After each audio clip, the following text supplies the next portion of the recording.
चार धामों में पहला धाम माँ यमुनोत्री, आखिर क्यों अनदेखा किया जाता है?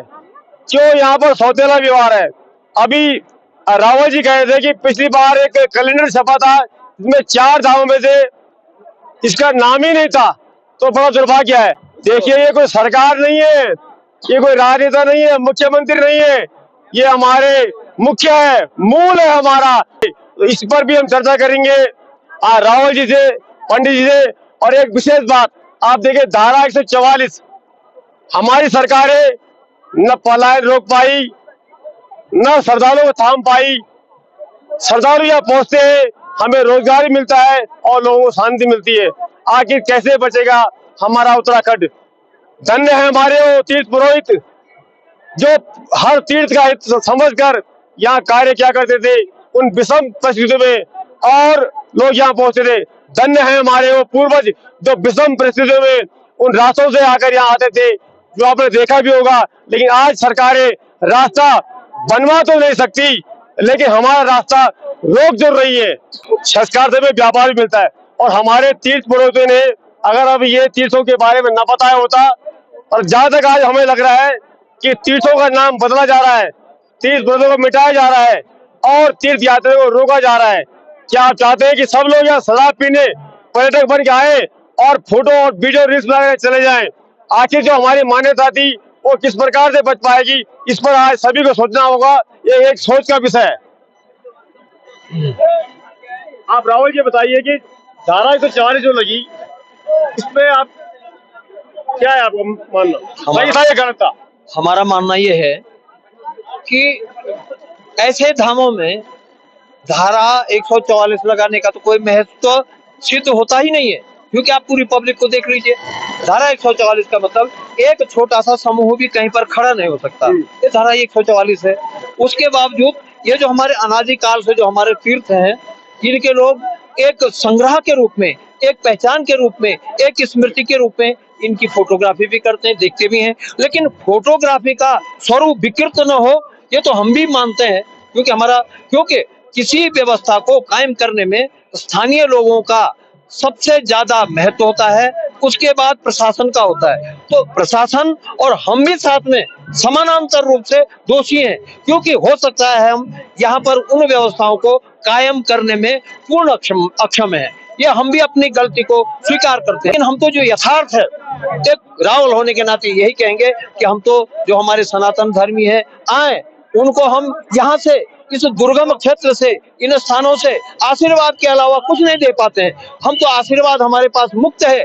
आओ, भक्ति में आओ, इन धामों के दर्शन करो और हमारी जो तप शक्ति है उससे उत्पन्न ऊर्जा को बांट रहे हैं कि हे यजमान आओ, तुम्हारा कल्याण हो। हम पुरोहित हैं, हमारे व्याकरण में भी हमने इस बात को सुना कि परहित रहते इति पुरोहित, जो हमेशा यजमानों का हित करते हैं, हम वो पुरोहित हैं। हम किसी आलोचना के लिए नहीं है, न हम सरकार की आलोचना करना चाहते हैं, न हम व्यवस्था की आलोचना करना चाहते हैं, और न ही अपने इन श्रेष्ठ धामों की जो अच्छी जो बातें हैं सिर्फ उसको ही प्रचारित और प्रसारित करने में जो है विश्वास रखते हैं, और ईश्वर पर विश्वास रखते हैं कि अवश्य एक न एक दिन ये जो हमारी कमियां हैं वो शासन प्रशासन के कानों में जाएंगी और वो दूर होंगी, ऐसी मेरी कामना। पिछली बार तो उन्होंने कैलेंडर छाप दिया था, चार धामों में नाम ही इसका हटा दिया था। जी, वो और दो नए धाम बना दिए। उस बात का हमें थोड़ा पीड़ा हुई है कि हमारा उत्तराखंड सरकार ने चार धाम, जिसमें बद्रीनाथ, केदारनाथ, हनोल और जागेश्वर को प्रदर्शित किया, उत्तराखंड के चार धाम।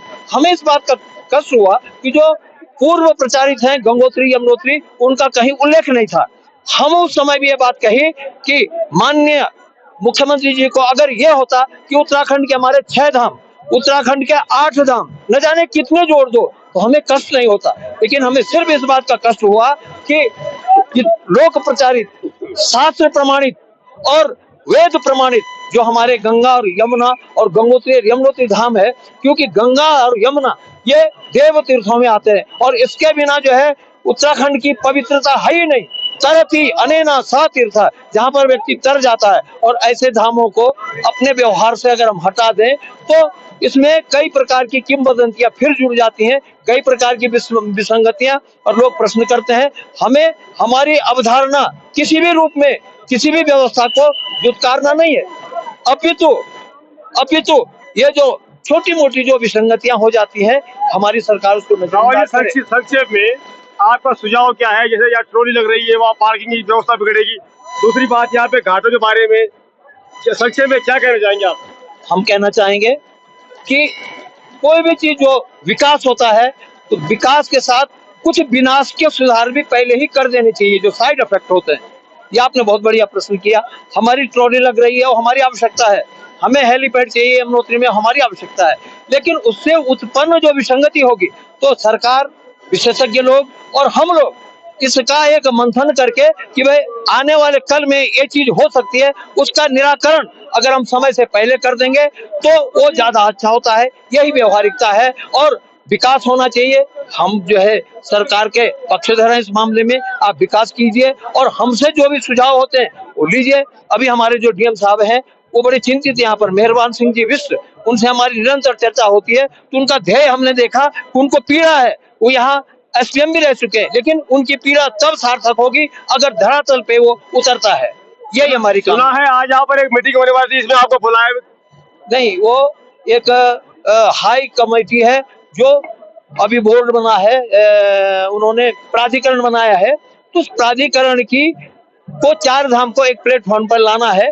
तो उसके बारे में जो है हमें पता चला कि हमारे मंदिर समिति को अभी तक कोई संदेश नहीं आया।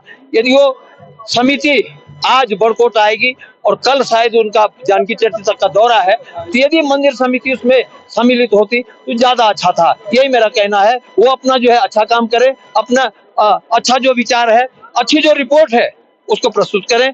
यही मेरी उस हाई पावर कमेटी से अनुरोध है। मतलब आपको जो निमंत्रण था मौखिक था? नहीं, वो तो किसी। तो चलिए दोस्तों, ये थे हमारे साथ रावल जी, बहुत विशेष जानकारी यहाँ से दी। क्या हो रहा है, क्या होना चाहिए, ये सब आप देखिए, बने रहे, देखते रहे पुनः गांव की ओर।